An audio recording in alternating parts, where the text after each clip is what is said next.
Hey everyone, so I'm here in Mostra Convegno 2024 in Milan.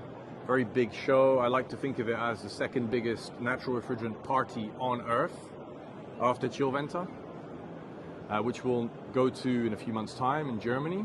But here it's been amazing to see all the latest products, propane products. So you're probably wondering who this guy is, so let me introduce you.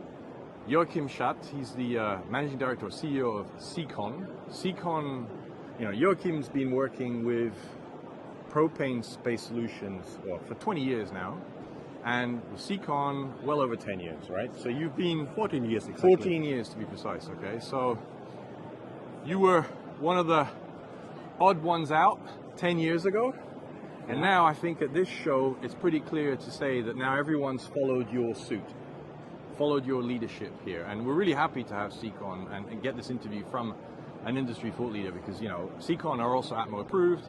They're one of the best-in-class manufacturers working with natural refrigerants, and we've got the data to prove that. So learn more about that on ATMO approved website. But for now, bringing back to this show here,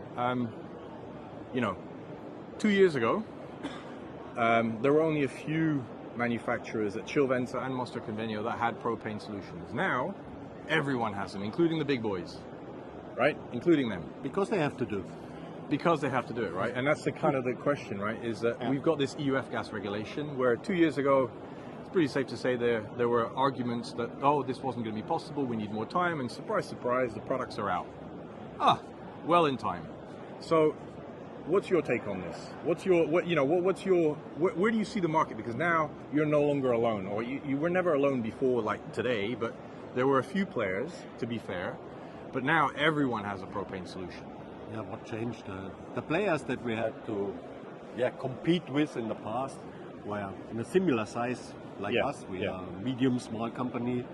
Now all the big players offer such solutions, they promote such solutions, and what is the big difference? But that's great, it's confirming your vision. Yeah. But are you not worried now that you've got these bigger competitors coming into your There are still some space? Differences between them and us. So what are those differences for people to understand? That means we only promote natural solutions. Okay. It means we also use all, let's say, typical hydrocarbons in our units. Okay. We not only use propane. Okay. They only know propane. We use propylene, we use isobutane. Okay. We made first tries with butane, Wow. with R600 to reach even higher temperatures. Yeah, that's interesting. So these are the innovations that we carry forward. So you're seeing a general, this Mostra will go down in history books as like the propane takeover for heat pumps, right? Yeah.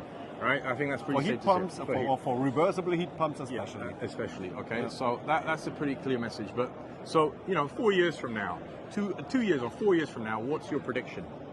I guess all these, obviously all these HFC refrigerants will disappear, like 410A, 134A already quite disappeared. R32 will disappear. Yeah. And maybe, or let's say hopefully, the HFOs will disappear because they made absolutely no sense. Why is it that they make no sense?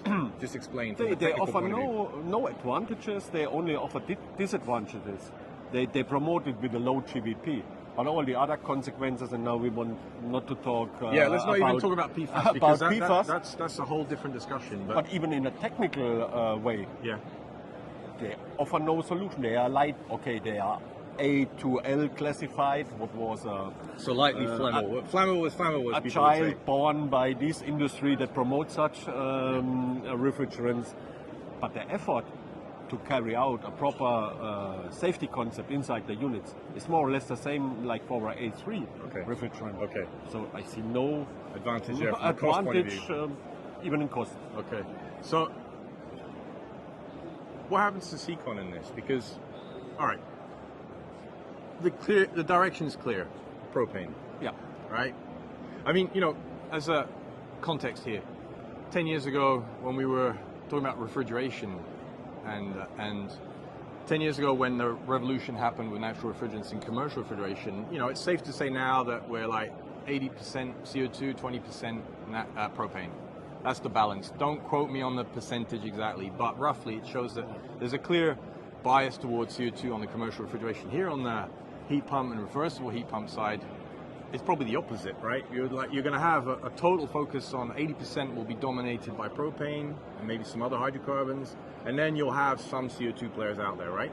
Okay, but this is what they promote. Yeah. They are still not on this point that they sell 80%. Sure, no. That's units. where we see that in a few years from now. Correct. Yeah. Thank you for correcting on that. That's not 2024. This is 2028 and beyond. Yeah. Right. Now they're coming out with these products for the first time, right? And only time will tell whether they actually sell these and the performance. So what are you going to do as a small Secon, as little Secon, surrounded by big fish in this pond that's getting bigger? How will you survive? How will you be here 4 years from now? Okay, our business model include more that we only provide natural refrigerants. It starts, let's say, at least 2 steps in front. Okay. Because we offer a real, okay, maybe everyone will tell you if you ask him, he is really consulting his customers. But we really consult our customers. Okay. We take away the fears from our customers to use flammable refrigerants. Okay. And they trust. If you explain them well and they understand even the difference between a propane unit and a propane unit, if you explain in detail what you are doing. Okay. You use big heat exchangers, low delta Ts, which gain for them on the running cost, a real huge performance advantage. improvements, running costs go down, etc. So that's where you see a real focus going forward. Yeah. And any kind of cool innovations that you're going to work on, or you can't say that for now? Okay, we use on very small units. As you know, in the F-gas regulation, you have these 12, right now you have this 12 kilowatt limitation. Yep.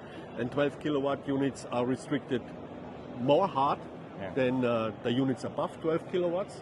And therefore we release a modular system. We will release it on Chilvetta, but this is, interesting. Watch this space. We'll be there.